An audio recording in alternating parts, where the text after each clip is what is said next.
ফাঁকা মাঠে আশ্চর্য স্তম্ভের হদিস, দিশেহারা প্রশাসন, ভিনগ্রহীদের নিয়ে তুঙ্গে আলোচনা। 1 মাসও কাটল না, তার মধ্যেই দুটো এমন স্তম্ভের দেখা মিলল। ধাতব এই স্তম্ভগুলিকে বলা হচ্ছে মনোলিথ, যার গা কাঁচের মতো স্বচ্ছ, মসৃণ, তবে লম্বায় অনেকটা উঁচু। এর আগে যেটা পাওয়া গিয়েছিল সেটা ছিল 3 কোণা বিশিষ্ট, আর এবার যেটা পাওয়া গেল সেটা 4 কোণা বিশিষ্ট। এটুকুই যা ফারাক। তবে যেটা প্রশাসন থেকে সাধারণ মানুষ সকলকে অবাক করে দিচ্ছে সেটা হলো এগুলির আসছে কোথা থেকে।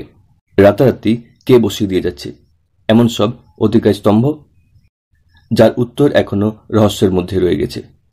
1 মাসও হয়নি আমেরিকার লাস ভেগাসের নেভেডা মরু অঞ্চলে একটি মনোলিথ পাওয়া গিয়েছিল, যা ছিল 3 কোণা। ধুধু প্রান্তরের মাঝে আচমকা এমন এক স্তম্ভ দেখতে বহু মানুষ দূর থেকে ভিড় জমাচ্ছিলেন, ফলে পুলিশ তা সরিয়ে নিয়ে যায়। এবার এমনই এক 8 ফুটের আয়নার মতো 4 কোণা মনোলিথ পাওয়া গেল এক মহিলার ব্যক্তিগত জমিতে। এবারও পরিষ্কার নয় কে বা কারা এটা বসিয়ে দিয়ে গেল, ফলে ভিনগ্রহীদের কাজ বলে সন্দেহ দানা বাঁধছে। প্রসঙ্গত 2020 সালের পর থেকে মনোলিথ পাওয়া বেড়েছে। মার্কিন মুলুকের বিভিন্ন জায়গায় সবচেয়ে বেশি পাওয়া যাচ্ছে এমন মনোলিথের দেখা। এছাড়া রোমানিয়া ও ইংল্যান্ডেও মনোলিথ দেখা গেছে।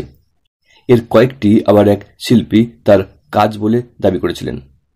তবে এই 1 মাসের মধ্যে নেভেডা ও কলোরাডোতে পাওয়া মনোলিথ কেউ বসিয়ে গেছেন বলে দাবি এখনো করেননি, ফলে তা এখনো রহস্যই।